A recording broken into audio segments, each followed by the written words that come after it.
warahmatullahi wabarakatuh, sahabat muslim. Samson dikenal sebagai orang yang memiliki kekuatan super. Kisah Samson tersebut bukan sekedar dongeng belaka. Di dalam Islam, Samson dikenal dengan nama Syamun, yang merupakan seorang nabi. Berikut kisah Samson dan rahasia kekuatan supernya. Sebelum lanjut, bantu channel ini terus berkembang dengan cara klik subscribe dan nyalakan lonceng notifikasinya ya.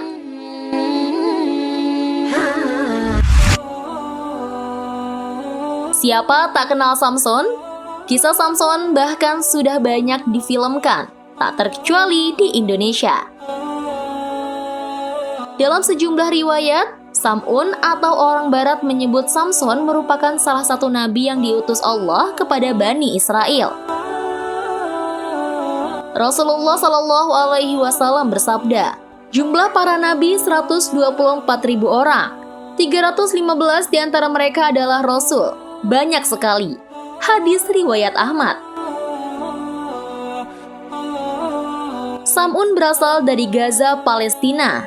Kisah Syamun disebutkan dalam kitab Dorutun Nasihin bab Lailatul Qadar. Dalam kitab tersebut diceritakan bahwa suatu ketika Nabi Muhammad SAW mendapat berita dari seorang yang sudah tua dari kaum Bani Israel tentang kisah seorang pejuang Allah yang bernama Syamun Al-Ghazi.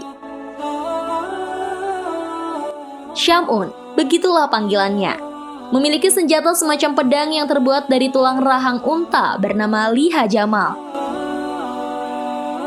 Konon, hanya dengan pedang satu ini dia dapat membunuh ribuan orang kafir. Siapapun musuh yang berhadapan dengannya pasti akan hancur dengan pedang ajaibnya ini. Tidak hanya itu, bahkan ketika dia merasa haus dan lapar, dengan perantara pedangnya pula Allah Subhanahu wa Ta'ala memberikan macam-macam makanan dan minuman. Dengan segala kehebatannya, Sam'un dibenci oleh musuh-musuhnya, terutama dari golongan orang-orang yang tidak beriman. Akhirnya mereka sepakat dibuatlah rencana untuk membunuh Syamun. Mereka kemudian bersiasat memanfaatkan istri Syamun yang kebetulan tidak beriman kepada Allah untuk ikut membantu membunuh suaminya, Syamun. Setelah dirayu dengan imbalan yang menggiurkan, sang istri mengiyakan ajakan tersebut untuk membunuh Syamun. Maka orang-orang yang tidak beriman memberikan ide agar dia mengikat tangan dan kaki Syamun sewaktu tidur, untuk kemudian mereka akan membunuhnya dengan beramai-ramai. Rencana tersebut awalnya berjalan mulus. Namun ketika bangun, Syamun dengan mudah dapat melepaskan tali yang mengikatnya dengan ucapan satu doa. Akhirnya rencana orang kafir pun gagal. Gagal dengan rencana pertama, orang kafir menyusun rencana lainnya, yakni Syamun diikat dengan rantai besi. Namun dengan sekali hentakan, Syamun pun dapat menghancurkan rantai tersebut. Karena penasaran, sang istri akhirnya bertanya kepada Syamun, "Kamu ini kan manusia, pasti suatu saat mati juga. Tapi apa dan bagaimana kelemahanmu?" Tanya istri. "Kelemahanku sebenarnya rambutku sendiri," jawab Syamun. Lalu pada suatu malam di saat orang tidur, istri Syamun memotong rambut suaminya yang panjang kemudian diikatkan ke badan Syamun. Esoknya Syamun benar-benar tidak bisa bergerak. Kabar ini segera diumumkan kepada semua orang bahwa Syamun sudah terjerat. Kemudian Syamun yang sudah tidak berdaya dibawa menuju sebuah gedung untuk dieksekusi mati.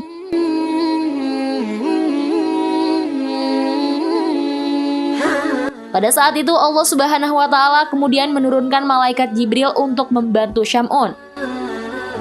"Apa permintaanmu pada Allah?" tanya malaikat Jibril kepada Syamun. Kemudian dijawab Syamun, "Aku minta hanya satu, kekuatan dari Allah. Bismillah, la haula wa la quwata illa billah."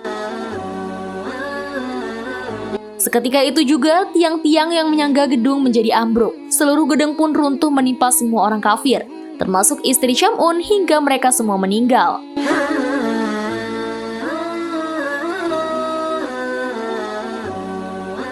Wallahu a'lam bishawab. Semoga dengan kisah Nabiullah Syam'un alaihi salam dapat menambah pengetahuan kita dan juga iman kita terhadap Allah Subhanahu wa Ta'ala. Amin, amin, Allahumma amin.